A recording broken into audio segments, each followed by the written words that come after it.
Olá a todos os nossos ouvintes aqui no canal da Trincheira Política, no YouTube, de podcasts. Espero que vocês estejam tendo um bom dia. E hoje nós vamos falar sobre um assunto muito importante para a atualidade, que é populismo.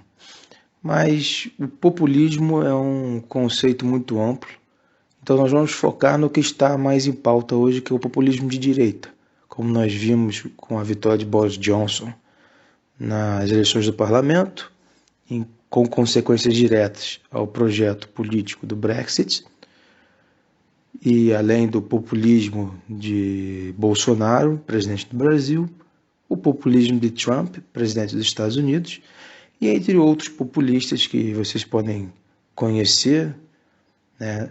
Tinha o italiano, que já saiu, tem o presidente da Hungria, enfim.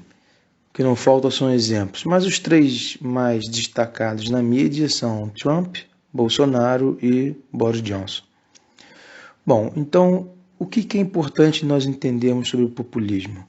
O que a gente precisa entender sobre o populismo é que ele não traz soluções concretas, tá bom?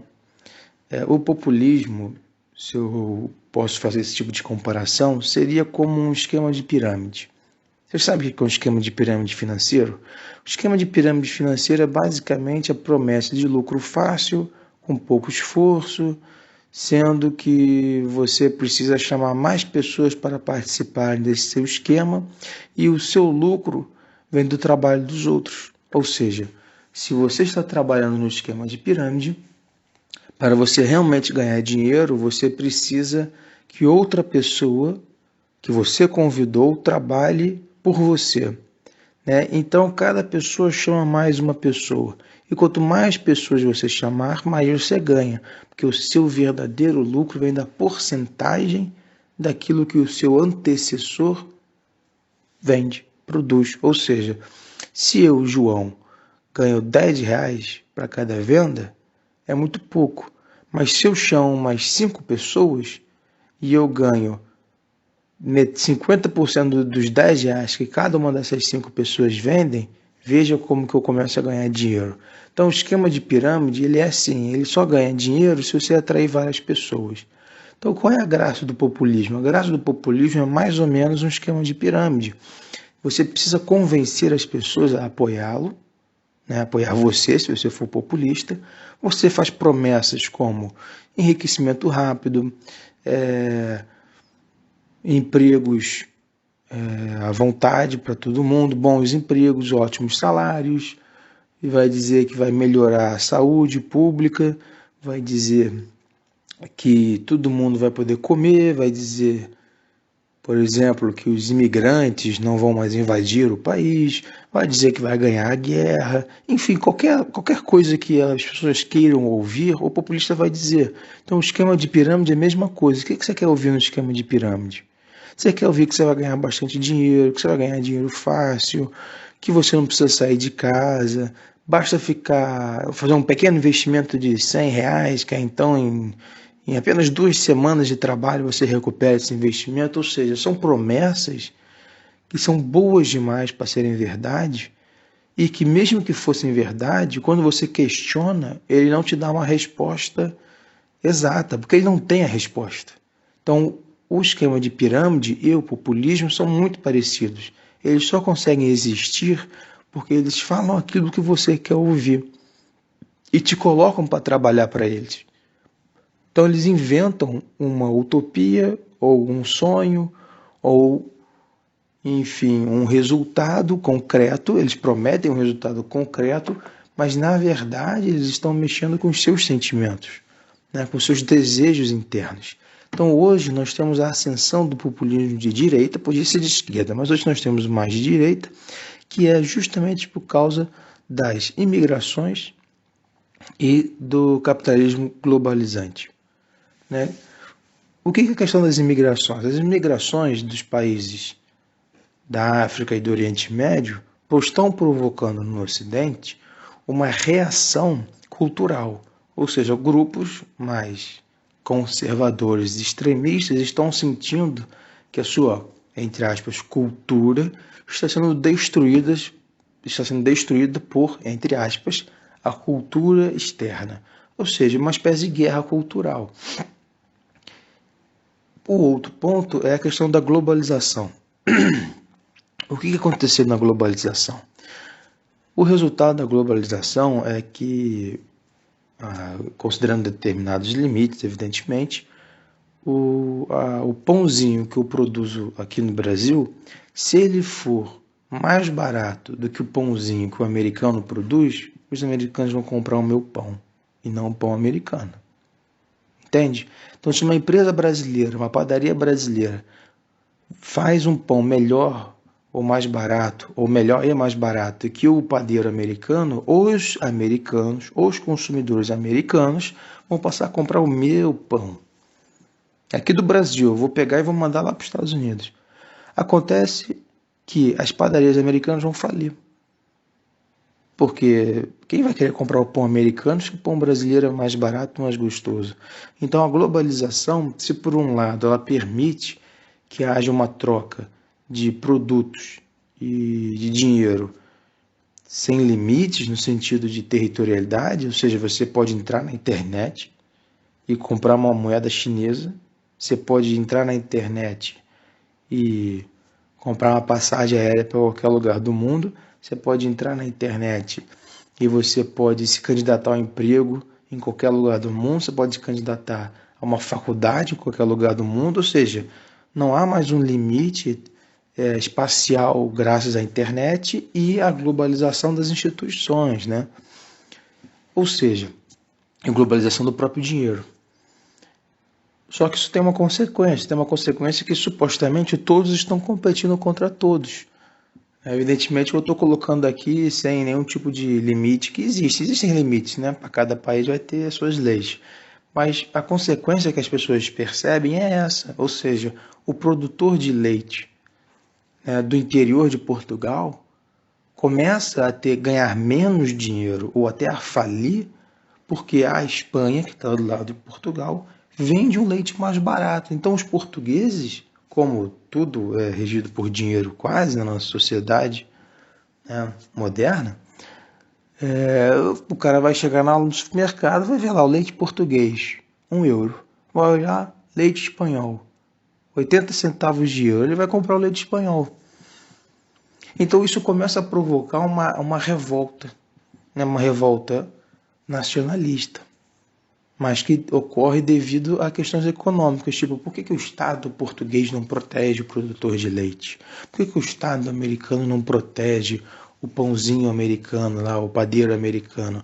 Por que o Estado brasileiro não protege o trabalhador, o operário brasileiro, dos operários, sei lá, imigrantes da África que estão vindo aqui aceitando um salário mais baixo? Então veja que, de um lado, nós temos a ascensão de um populismo cultural, ou seja, revidar uma cultura externa que estaria vindo aqui destruir nossos valores culturais que já existem há décadas, há centenas de anos, dependendo da sociedade, mas também tem um perfil econômico envolvido, ou seja, desculpa, estou um pouco gripado. Mas também tem um lado econômico, ou seja, a globalização ela produz essa alta competitividade e as características nacionais, econômicas nacionais, passam a valer menos. Então o populista enxerga isso e diz para você, não, eu vou expulsar os imigrantes.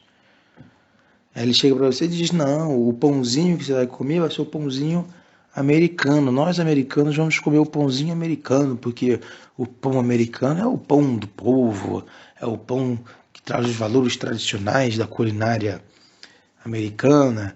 Enfim, então o populista ele vai pegar hoje, no momento que nós estamos vivendo, ele vai pegar a questão da cultura e vai pegar a questão econômica.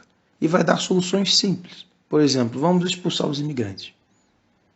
Ou vamos enfiar tantas taxas nos produtos estrangeiros que a população vai ser obrigada a consumir só os produtos nacionais.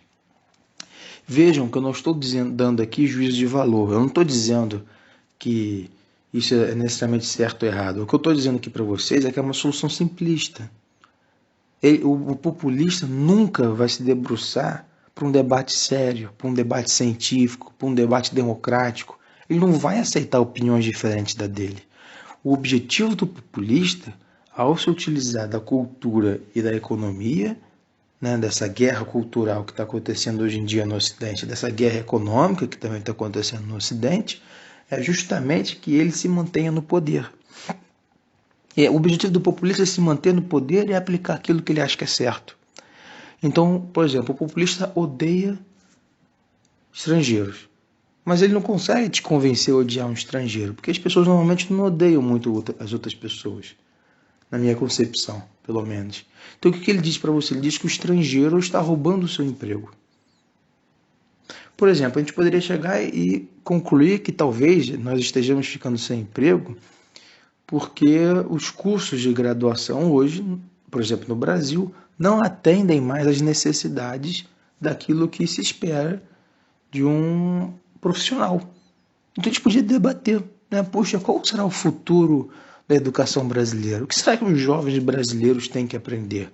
Será que tem que aprender só exatas? Será que tem que aprender só humanas? Será que tem que aprender as duas coisas?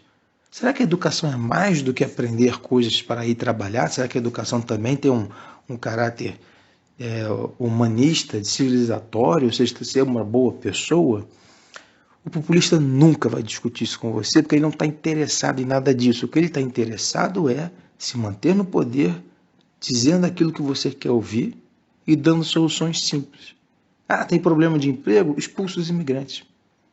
Nossa, estão aparecendo religiões diferentes no nosso país. Como lidar com pessoas que têm uma religião diferente? Vamos bater nelas. Vamos expulsar a religião satânica delas do nosso país. Puxa vida, a cultura desse povo aqui, desses imigrantes, é tão diferente. Nossa, eles fazem umas coisas tão esquisitas na rua. Isso está me incomodando. Como que eu lido com isso? Ah, vamos censurar essas pessoas. Vamos transformar uma lei e prender todo mundo que tiver uma cultura diferente da nossa. Puxa vida, o pãozinho do estrangeiro que vem aqui é muito mais barato que o nosso pão, é muito mais gostoso. Puxa vida, como será que a gente protege os empregos das empresas brasileiras aqui do nosso país que já estão produzindo esse pão? Ah, nós podemos criar algumas taxas sobre os pães estrangeiros, nós podemos investir na formação dos nossos padeiros para que eles sejam melhores que os estrangeiros, nós podemos fazer uma espécie de uma campanha política para dizer para as pessoas consumirem produtos nacionais. Enfim, há várias maneiras de a gente discutir esse assunto. Mas o populista não, ele vai dar uma solução simplista, entendeu? Uma solução imediata. E o populista também brinca com isso, né? Com a sua mente. Ele vai sempre tentar vender para você aquilo que você quer comprar, mas você sabe que aquilo ali não vai dar certo. Mas ele insiste tanto, ele é tão carismático, ele manipula tão bem você que você acredita. Você chega e fala, então vou dar chance para ele. Então é por isso que está tendo a ascensão do populismo de direita.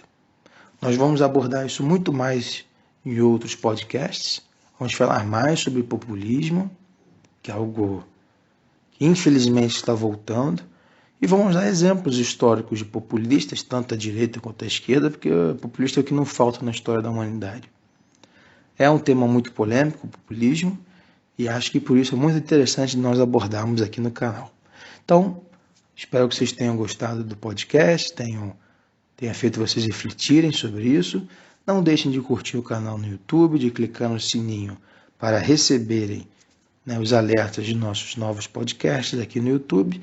E leiam a descrição do vídeo aqui embaixo, porque sempre tem alguma coisa interessante que a gente coloca. Tem os links para nossas outras páginas e também tem uma pequena descrição do vídeo. E tudo mais que a gente achar sobre o populismo que for interessante, a gente sempre vai colocar nas descrições, tá bom? Então, um grande abraço, tudo de bom para vocês. Espero que vocês tenham um ótimo dia. Até o próximo podcast.